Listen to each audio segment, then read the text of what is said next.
মিষ্টি কুমড়োর তরকারি সবাই বানিয়ে থাকে, কিন্তু আমি কিভাবে রান্না করি সেটা আজকে আপনাদের দেখাচ্ছি।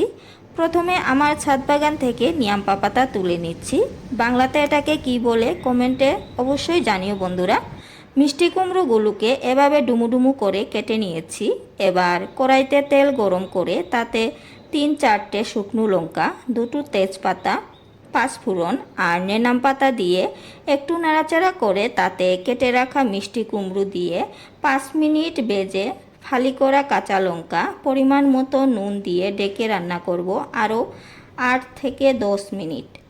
8-10 মিনিট পর ঢাকনা খুলে হলুদ গুঁড়ো, জিরে গুঁড়ো দিয়ে আবারও 5 মিনিট রান্না করে দিয়ে দেব পরিমাণ মতো জল। সবার শেষে 1 চামচ চিনি আর নিয়াম্পা পাতা দিলেই রেডি। নিয়াম্পা পাতা দিলে মিষ্টি কুমড়োর তরকারি থেকে সুন্দর একটা গন্ধ আসে, যেটা এই তরকারির স্বাদকে দ্বিগুণ বাড়িয়ে তোলে।